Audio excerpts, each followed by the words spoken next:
بسم الله الرحمن الرحيم. مجموعة من الأفكار للي حابب يفتح مشروع. النهاردة إن شاء الله هنعمل سندوتش الجمبري المقرمش الصغير اللي بيتباع في المحلات ومشهور جدا اليومين دول. نقول بسم الله الرحمن الرحيم معايا.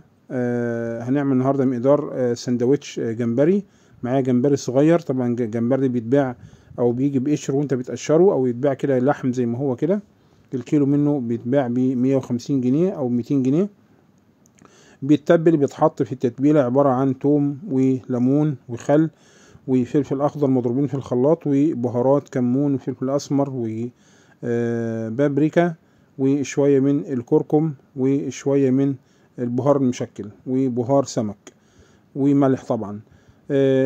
بنسيبه في التتبيلة ديت حوالي عن نص ساعة، وبعد كده بنجيب دقيق، طبعا كمية دقيق تكون كبيرة شوية، وعلى طول بنصفيه من الخلطة نقسمه بالدقيق كده ونقلبه كويس. وعلى طول بنجيب منخل ونبدأ نشيل منه الدقيق الزيادة ده. هو دلوقتي اتغلف مرة دلوقتي بالدقيق، وعلى طول على مصفى نبدأ نحطه في مصفى عشان طبعا هنديه بالمية. خلي بالكم الطريقة ديت عشان طبعا هي طريقة لازم نعمل التركات دي. أول حاجة بنرشه بشوية مية كده طبعا، ولازم نصفيه كويس من المية عشان لسه هنرجعه الدقيق تاني. يبقى دي تاني مرة هنرجعه الدقيق اهوت، نرجعه الدقيق. وبرضه نفس الحركة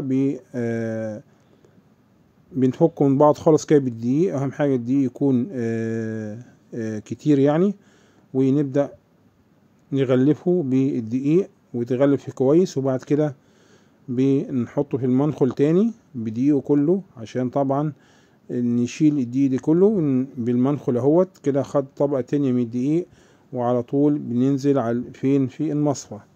وبرضو بعد ما نحطه في المصفى بنروح على المية، بنسمه بشوية مية، شوية مية صغيرين كده، على اساس ان الدقيق طبعا ما يتحرقش في الزيت.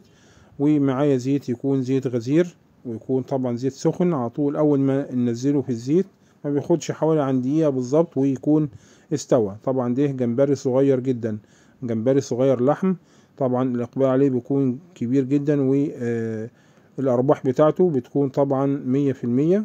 اللي حابب يعمل مشروع، اول ما ياخد اللون اللي هو الذهبي ده ما بياخدش وقت في النار عشان ما يجلدش. على طول اول يدوب تقليبتين كده على النار ونطلعه من، هو بيطلع الوش. اول ما يطلع الوش كده يعرف ان هو يكون كده تمام استوى.